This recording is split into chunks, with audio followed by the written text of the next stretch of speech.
Hi everyone, welcome back to my channel UPSC is Easy. My name is Shreya Rajan. We are going to continue with chapter India on the Eve of British Conquest. सबसे पहले जो हम regional kingdom आज देखने वाले हैं वो है अवध. आज हम इन किंगडम्स को बहुत शॉर्ट में पढ़ने वाले हैं. The names associated with these kingdoms पढ़ने वाले हैं. डिटेल में इन किंगडम्स के बारे में जो ट्रीटीज साइन हुई हैं एक्सेट्रा वो नेक्स्ट चैप्टर में है. तो आज एम है to associate names of people with certain kingdoms. Awadh की बात करें तो अवध की जो फाउंडर थे उनका नाम था सादत खान. राइट, सादत खान जिनको आप पॉपुलरली बुरहान उल मुल्क के नाम से भी जानते हो. तो सादत खान एंड बुरहान ये दो नाम आपको अवध से एसोसिएट करने. दोनों एक ही इंसान है जो फाउंडर थे. ही वॉज अ शिया. इन्होंने क्या किया था, एक कॉन्स्पिरेसी ज्वाइन की थी against Syed brothers. Syed brothers के बारे में हम पढ़ चुके हैं राइट, जिसकी वजह से इन्हें एक इंक्रीज्ड मनसब मिला. लेटर इनको कोर्ट से जब ड्राइव आउट किया गया तो इन्होंने एक इंडिपेंडेंट किंगडम बनाने का सोचा. लेटर हम देखेंगे कि जो सादत खान है उन्होंने कमिट कर लिया था सुसाइड, क्योंकि इन्हें प्रेशर था फ्रॉम नादिर शाह. ठीक है, जो उनसे बहुत सारी चीज़ें डिमांड कर रहा था. लेटर सादत खान की सुसाइड के बाद उन्हें जिन्होंने सक्सीड किया उनका नाम था सफदर जंग. ठीक है, तो अवध के बारे में आपको यहाँ पे आज क्या इन्फॉर्मेशन याद रखनी है. अवध के बारे में आपको ये याद रखना है कि सादत खान इसके फाउंडर थे. बुरहान उल मुल्क के नाम से भी आप इन्हें जानते हैं. He was a Shia. Syed brothers के अगेंस्ट इन्होंने कॉन्स्पिरेसी में पार्ट लिया. लेटर इन्होंने अपने लिए एक इंडिपेंडेंट किंगडम कार्व आउट किया. नादिर शाह से प्रेशराइज होने के बाद इन्होंने लेटर सुसाइड किया और इन्हें सक्सीड किया सफदर जंग ने. सेकेंड किंगडम की अगर हम बात करें तो सेकेंड किंगडम है हैदराबाद. ठीक है, इसके जो फाउंडर हैं वो थे किलिच खान या निजाम उल मुल्क. ये जो आइडिया है डेक्कन में इंडिपेंडेंट स्टेट बनाने का, एक इंडिपेंडेंट किंगडम डेक्कन में बनाने का, ये आइडिया एक्चुअली जुल्फिकर खान का था. लेकिन जुल्फिकर खान की डेथ हो गई और उनका जो ये आइडिया है वो कंसीव नहीं हो पाया, फुलफिल नहीं हो पाया. राइट, कंसीव नहीं हो पाया इन मतलब मैनिफेस्ट नहीं हो पाया. उन्होंने कंसीव तो किया इस आइडिया को अपने माइंड में, लेकिन उसको सच्चाई में नहीं बदल पाए जुल्फिकर खान. लेकिन किलिच खान या निजाम उल मुल्क ने ऑफ कोर्स ये आइडिया को सच में बदला. एक्चुअली में क्या हुआ था कि किलिच खान जो है वो डिसगस्टेड थे मुगल से, क्योंकि जो मुगल एम्परर है उन्होंने वाइसरॉय अपॉइंट किया था मुबारिज खान को डेक्कन का. ठीक है, तो जो मुबारिज खान है he was the appointed viceroy of Deccan by the Mughal emperor. तो निजाम उल मुल्क या फिर किलिच खान ने उनको डिफीट किया इन बैटल ऑफ शक्र खेड़ा. ठीक है, और अज्यूम कर लिया कंट्रोल ओवर डेक्कन.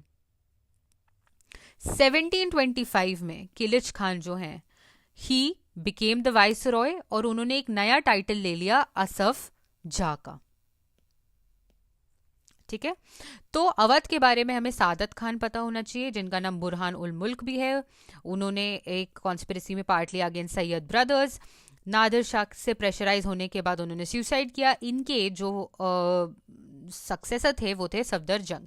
हैदराबाद में आपको नाम पता होना चाहिए किलिच खान का. निजाम उल मुल्क का आइडिया पहले जुल्फिकर खान के पास आया था फॉर एन इंडिपेंडेंट किंगडम इन डेक्कन, लेकिन ये मैनिफेस्ट नहीं कर पाए जुल्फिकर खान. किलिच खान ने ये मैनिफेस्ट किया.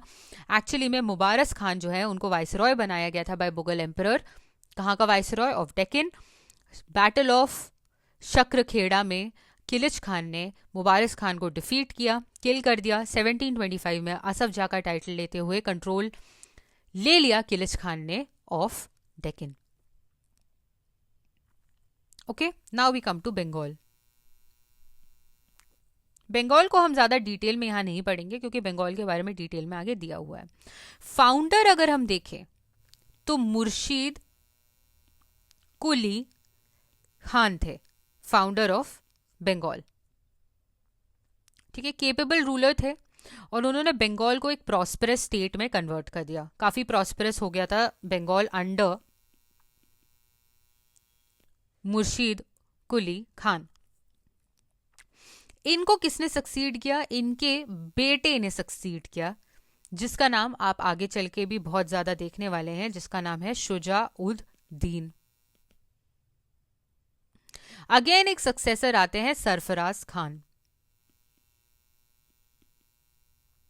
ठीक है, इस सरफराज खान को किल कर दिया था अलीवर्दी खान ने।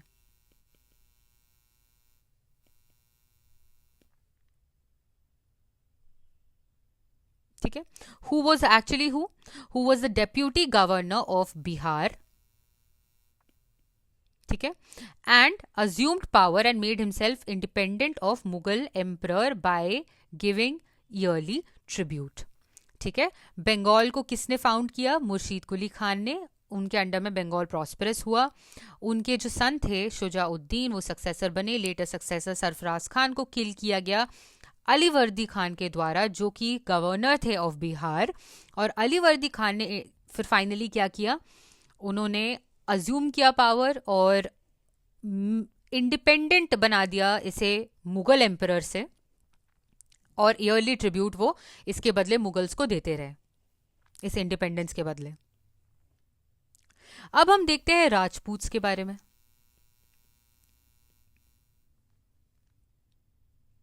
ठीक है,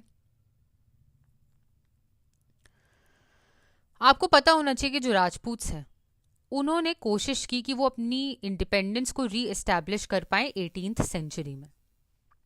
इसलिए जो मुगल रूलर बहादुर शाह थे, उन्होंने मार्च किया अगेंस्ट अजीत सिंह।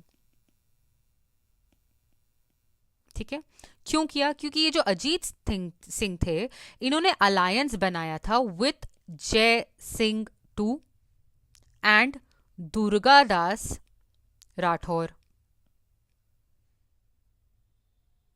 ठीक है, लेकिन ये अलायंस जो है लेटर टूट गया, जिस वजह से मुगल्स को फायदा हुआ।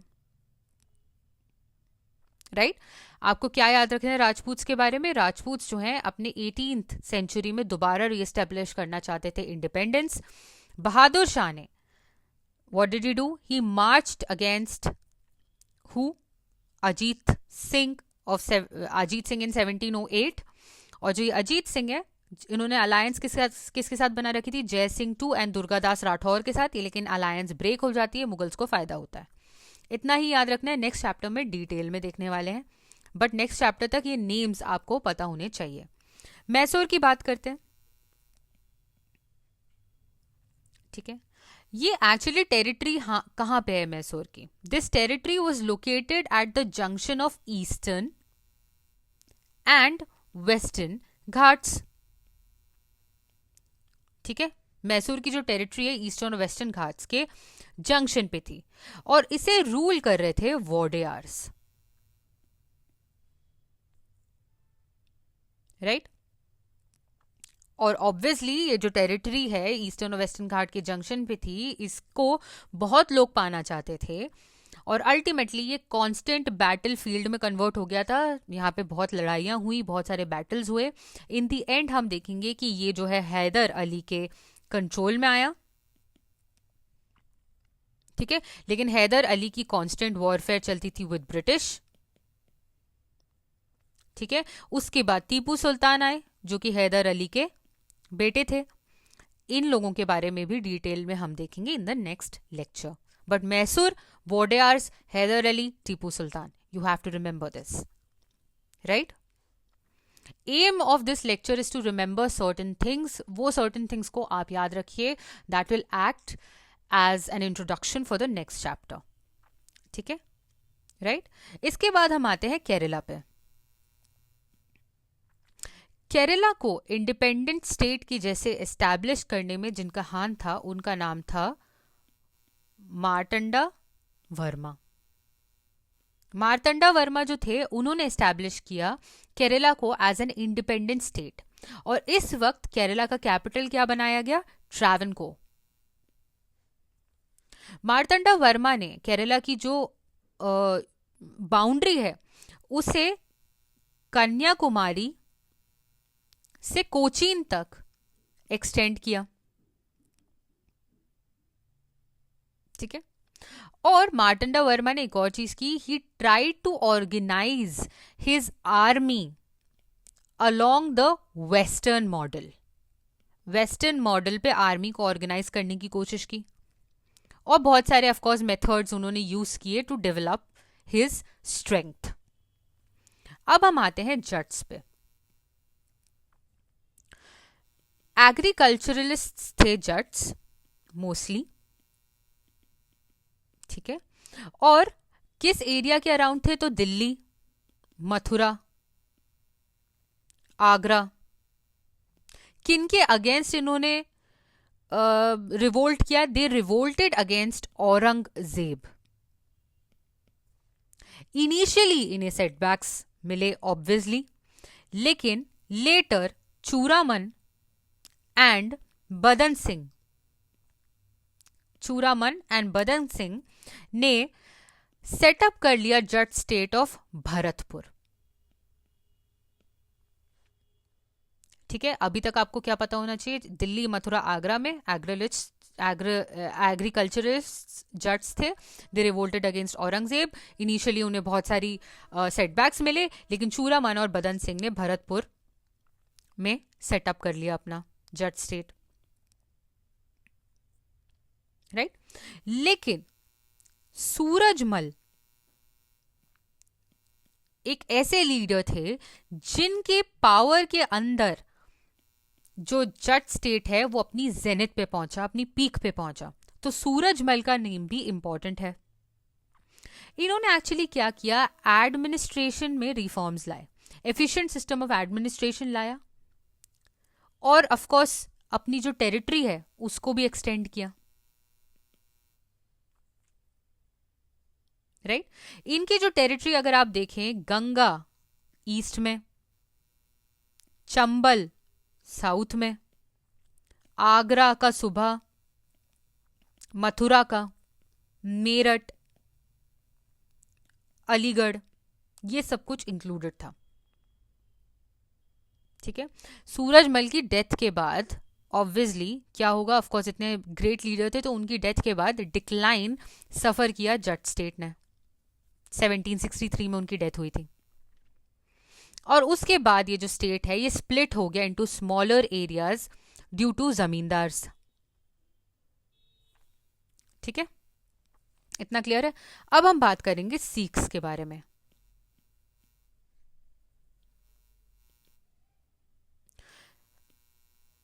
गुरु गोबिंद सिंह जी जो थे, he transformed Sikhs into a militant sect. किस लिए ट्रांसफॉर्मेशन हुआ? For defence of religion and liberty. ठीक है।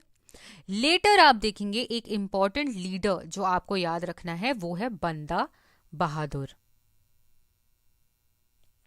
1708 में आप देखेंगे कि first of all he became the leader of Sikhs in 1708, was later defeated and killed. ठीक है। आप देखेंगे जैसे नादिर शाह, अहमद शाह अब्दाली, इन सब के जब इन्वेजन्स हो रहे थे तब सिख्स ने फिर से अपनी अथॉरिटी को असर्ट करना शुरू किया। और इस स्टेज में जब एक्सटर्नल अग्रेशन चल रहा था, जब आप देखेंगे कि different type of Nadir Shah, Ahmad Shah Abdali वगैरह जो है वो इन्वेड कर रहे थे, तब सिख्स ने अपने आप को 12 मिसल्स में डिवाइड किया, ऑर्गेनाइज किया बेसिकली। ठीक है। या फिर कॉन्फेडरेसीज भी बोल सकते हो आप मिसल्स को। ठीक है। और एक क्रेडिट अगर आपको किसी इंसान को देखना हो for establishing a strong kingdom of Punjab, तो वो क्रेडिट आप दोगे रंजीत सिंह जी को। ठीक है, रंजीत सिंह जी जो है वो महान सिंह जी के बेटे थे और ये लीडर थे किस मिसल के? शुकर चकिया मिसल के ये लीडर थे। ठीक है, सतलज से लेकर झेलम के बीच का पूरा एरिया जो है वो कंट्रोल में लाए रंजीत सिंह जी। लेटर आप देखेंगे इन्होंने लाहौर भी कॉन्कर किया था 1799 में और अमृतसर इन 1802। ठीक है, डिटेल में रंजीत सिंह जी के बारे में हम नेक्स्ट लेक्चर में देखने वाले हैं, बट आपको क्या क्या पता होना चाहिए वो समझ गए हो आप? बंदा बहादुर जी का नाम, गुरु गोविंद सिंह जी का नाम, रंजीत सिंह जी का नाम, Sukerchakia sect misl sorry of course Sutlej Jhelum के बीच का region Lahore and then Amritsar. ठीक है, अब हम आते हैं मराठास पे।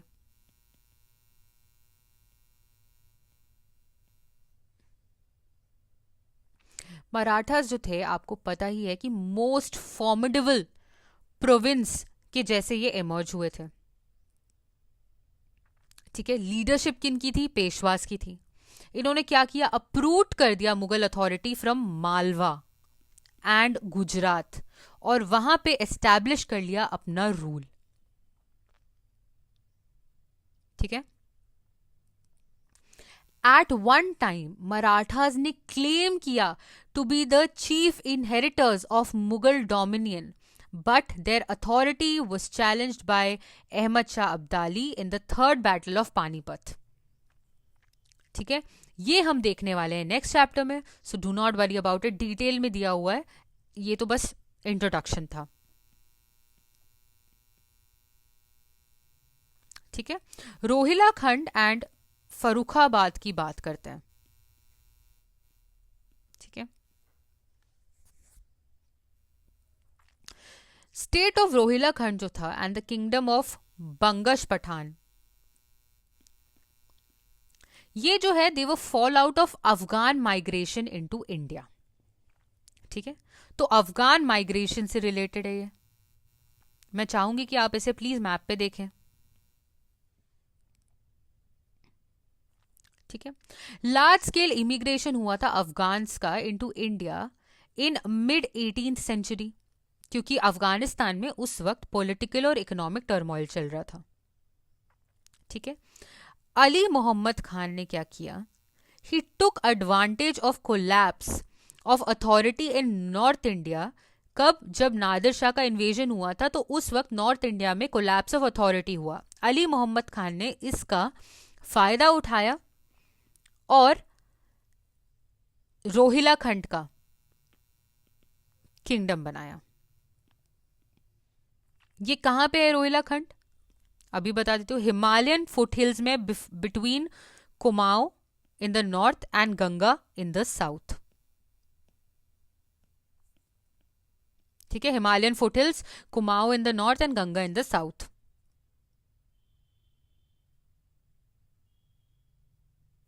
राइट,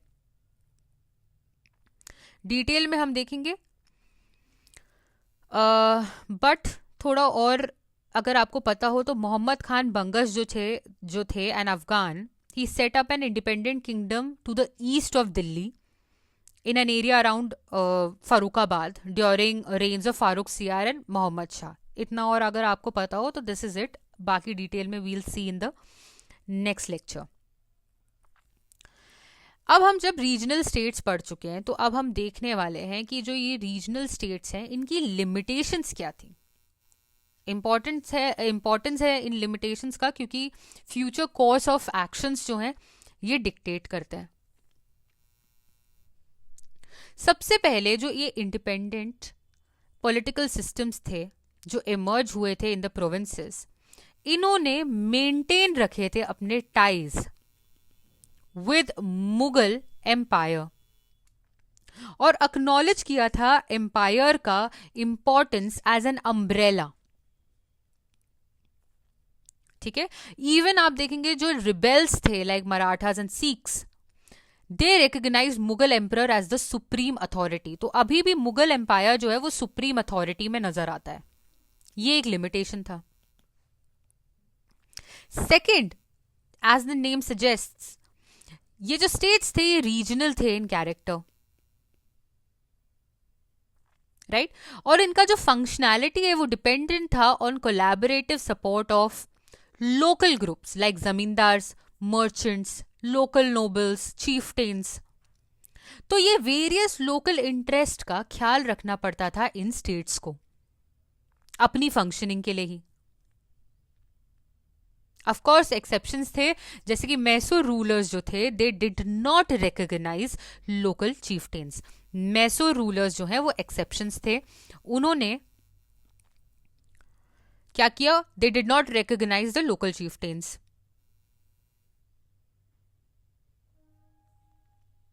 ठीक है, थर्ड लिमिटेशन आप देखेंगे कि यहां पे साउंड फाइनेंशियल सिस्टम नहीं था, या एडमिनिस्ट्रेटिव सिस्टम नहीं था, या मिलिट्री ऑर्गेनाइजेशन जो है वो स्ट्रांग नहीं थी। कुछ लोगों ने मॉडर्नाइज करने की कोशिश की, जैसे हमने मैसूर के बारे में पढ़ा, they try to modernise their army military, but obviously science and technology के मामले में ये अभी भी पिछड़े हुए थे। अनदर लिमिटेशन वॉज कि यहां पे कांस्टेंट वॉरफेयर देखने को मिल रहा है, क्योंकि रीजनल पावर्स जो है वो एक दूसरे से लड़ रही थी। जो नेबरिंग रीजनल पावर्स हैं वो अल्टीमेटली अपने डोमिनेंस के लिए कांस्टेंट वॉरफेयर में रहती थी अपने नेबर्स के साथ, राइट ये चैलेंज तो कर पाती थी मुगल पावर को, लेकिन उसे रिप्लेस करने में नाकाम रही ऑल इंडिया लेवल पे। ठीक है, एक और जो हमने देखा इस वक्त लिमिटेशन वो था जागीरदारी crisis.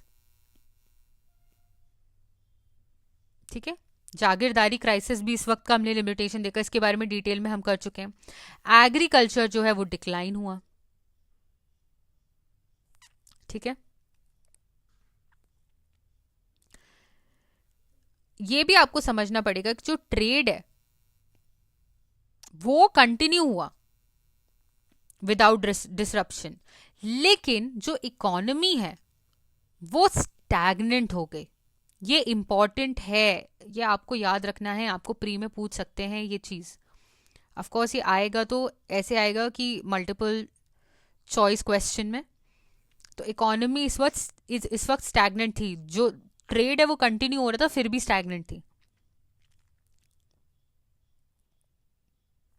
Right that is it.